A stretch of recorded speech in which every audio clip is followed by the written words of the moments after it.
Bonjour à toutes et à tous, donc je suis avec Loïc Prudhomme. Bonjour. Et on est tous les deux dans la commission spéciale. Alors on va commencer un moment historique à l'Assemblée nationale, puisqu'on va commencer à parler de la loi issue de la Convention citoyenne pour le climat qui s'appelle Climat et résilience. On a quand même un gouvernement qui est bien seul au moment de commencer ce texte, puisque tous ceux qui ont analysé la loi sont en train de dire qu'il est complètement insuffisant en termes d'ambition. Donc il y a eu d'abord 110 organisations de la société civile qui ont dénoncé le manque d'ambition du texte. Ensuite, on a eu le Haut Conseil pour le climat, différents autres institutions qui ont étudié le texte et qui ont aussi dit que, en remettant des rapports, que ça manquait d'ambition, jusqu'aux citoyens eux-mêmes, qui ont noté donc la reprise de leurs mesures et le texte final avec une note magnifique de 2,5 sur 10. Alors ça, il fallait quand même y aller. Voilà, on dit bravo au gouvernement. Bravo. Donc on a un gouvernement qui est absolument seul avec son texte qui continue à nous dire comme historique. Alors pourquoi c'est insuffisant ?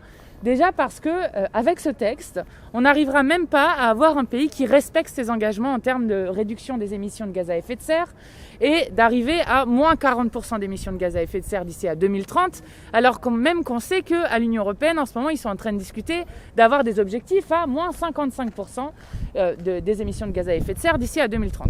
Alors qu'est-ce qu'ils nous disent au gouvernement, et notamment Madame Barbara Pompili, qui nous dit oui, mais en fait, si on a des si mauvaises notes sur notre projet de loi, c'est parce qu'ils ont regardé que le texte alors qu'il faut reprendre notre bilan global. Eh bien, nous, on va lui dire, chiche, eh bien, lorsqu'on va étudier cette loi, on va reprendre le bilan global de la Macronie et il est absolument désastreux quand on parle d'écologie. On peut parler du libre-échange qu'ils adorent et qu'ils continuent à tout va.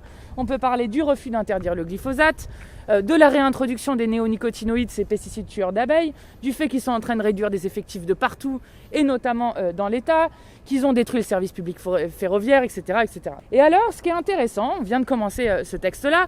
Alors, il y avait déjà eu les jokers de Macron qui avaient dit l'attaque sur les dividendes hors de question, le moratoire sur la 5G, il n'y a plus rien.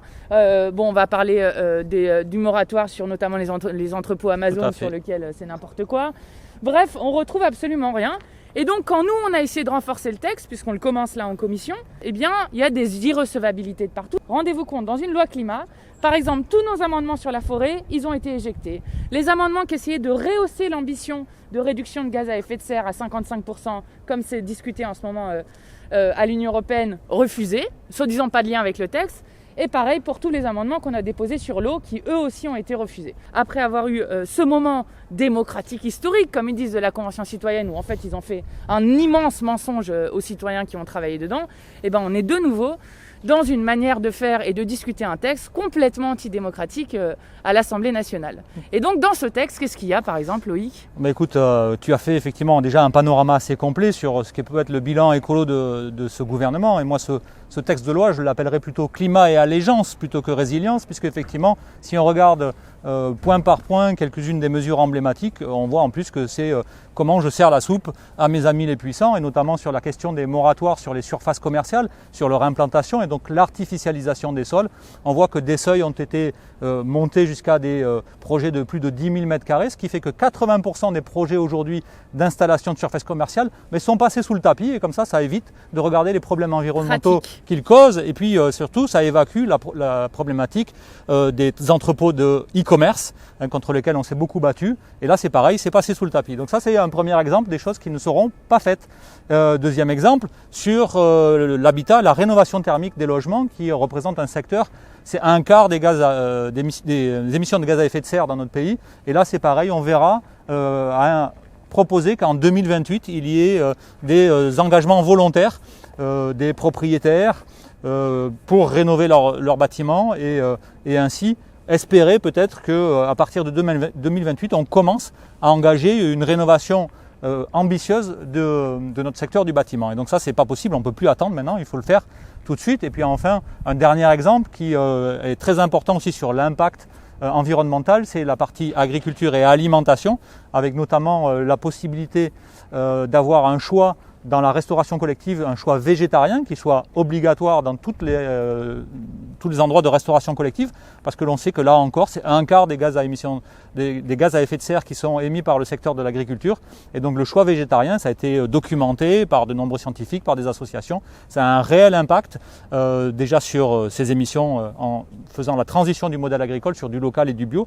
Et puis en plus, ça a un impact bénéfice sur notre propre santé. Et donc ça non plus, n'en veulent pas. Pas d'alternative végétarienne dans les cantines obligatoires. Donc on voit qu'en fait c'est la loi de tous les renoncements, la loi de la communication pour essayer de repeindre en vert un bilan qui est franchement pas reluisant du côté de la Macronie. Et puis peut-être pour terminer, vous donner un petit chiffre qui vous sera utile lorsque vous en discuterez et que vous partagerez cette vidéo. Sur les 149 propositions de la Convention citoyenne pour le climat, il y en a 16 qui sont reprises exactement. Donc les 3/4 sont édulcorées. 75% voilà, édulcorées ou éliminées carrément. Ou éliminées complètement. Et donc rappelez-vous, au début, Emmanuel Macron avait dit qu'il s'était autoproclamé champion de la Terre. Eh bien, il n'est que le champion des lobbies. Et de la com. Et on va se battre dans l'hémicycle pour essayer de rehausser un peu ce qui peut être sauvé dans ce texte. Merci.